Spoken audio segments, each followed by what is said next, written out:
बेंगलुरु, भारत का silicon valley. एक ऐसा शहर जहां दिन में टेक्नोलॉजी बनती है और रात में सपने बुने जाते हैं। लेकिन 26 फरवरी 2026 की रात थाने संद्रा की एक गली में सपनों की जगह डर ने ले ली।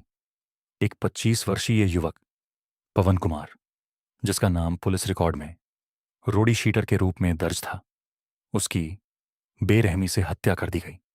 और सबसे दर्दनाक बात, उसकी मां उसी जगह मौजूद थी।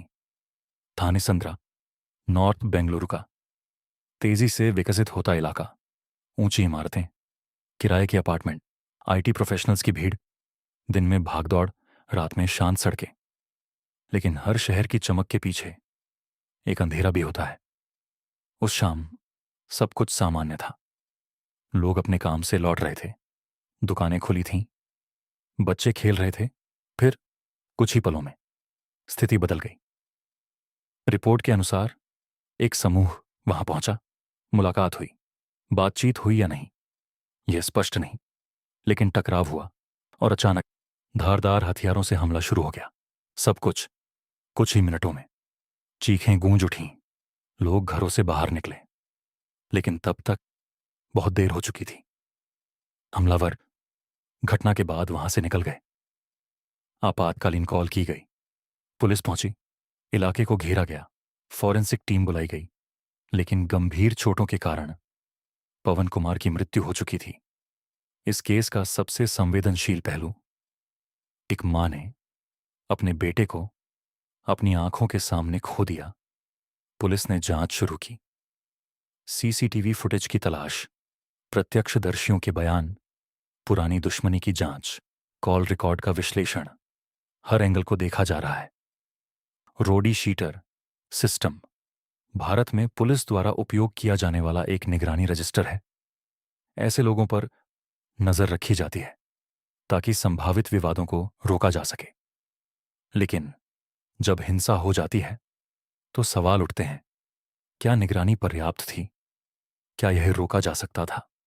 घटना के बाद इलाके में डर फैल गया। लोगों ने दरवाजे जल्दी बंद करना शुरू किया। रात की आवाजाही कम हुई। परिवारों ने बच्चों को सावधान रहने को कहा। एक शहर जो अपने विकास पर गर्व करता है, वह अचानक असुरक्षित महसूस करने लगता है। जांच अभी जारी है, आरोपियों की तलाश की जा रही है, आधिकारिक कारण की पुष्टि अभी बाकी है। लेकिन थाने संद्रा के लिए 26 फरवरी 2026 सिर्फ एक तारीख नहीं रही। ये एक याद है कि शांति और भय के बीच की दूरी बहुत कम होती है। अगर आप ऐसी सच्ची घटनाओं की गहराई समझना चाहते हैं तो जागरूक रहें, क्योंकि कई बार हकीकत किसी भी फिल्म से ज्यादा डरावनी होती है। घटना के बाद सबसे बड़ा सवाल था, हमलावर कौन थे और क्यों किया गया ये हमला? पुलिस ने मामले को गंभीर श्रेणी में दर्ज किया। जांच कई टीमों में बांट दी गई। पहले 24 घंटे किसी भी हत्या की जांच में सबसे महत्वपूर्ण माने जाते हैं।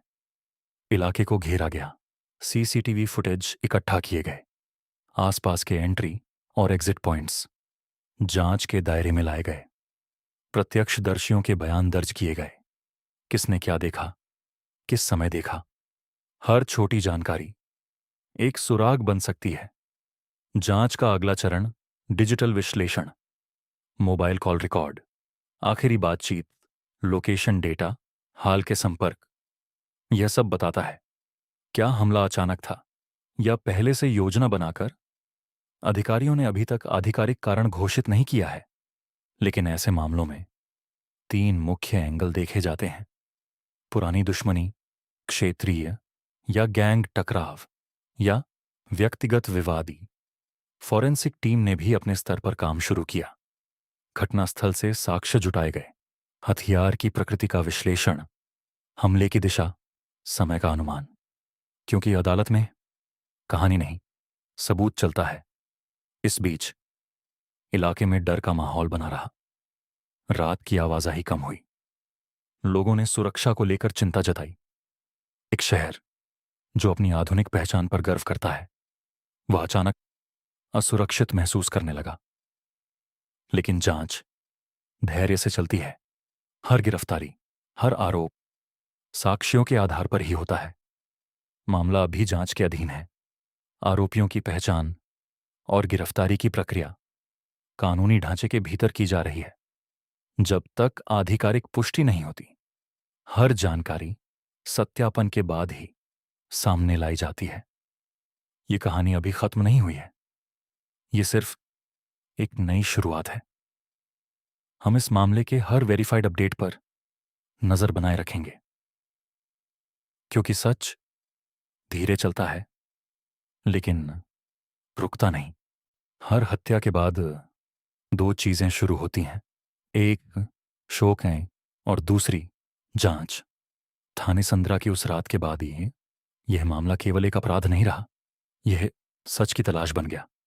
जांच केवल घटनास्थल से नहीं होती, यह चलती है 3 स्तरों पर: भौतिक साक्ष्य, डिजिटल साक्ष्य और व्यवहारिक विश्लेषण। फॉरेंसिक टीम घटनास्थल पर पहुंचती है। खून के निशान, पैरों के निशान, हथियार के पैटर्न, सब कुछ कहानी बताता है। हमला किस दिशा से हुआ, कितने लोग शामिल हो सकते थे। लेकिन आज की दुनिया में सबसे बड़ा गवाह मोबाइल फोन होता है। आखिरी कॉल किसे किया गया, किससे बात हुई, किस समय लोकेशन बदली, डिजिटल टाइमलाइन घटना का नक्शा बना देती है। जांचकर्ता देखते हैं, क्या यह हमला अचानक था या पहले से तय। इसके बाद आता है संदिग्धों की पहचान का चरण। सीसीटीवी फुटेज, आना, रुकना और भागना, हर फ्रेम एक सुराग होता है। लेकिन कानून में शक काफी नहीं होता, सबूत चाहिए। गिरफ्तारी तभी होती है जब साक्ष्य और बयान एक दिशा में इशारा करें। गिरफ्तारी के बाद पूछताछ, फिर रिमांड और फिर अदालत। अदालत में 3 बातें तय करती हैं सच, इरादा, मौका और तरीका। अगर इनमें से एक भी कमजोर हुआ तो मामला बदल सकता है।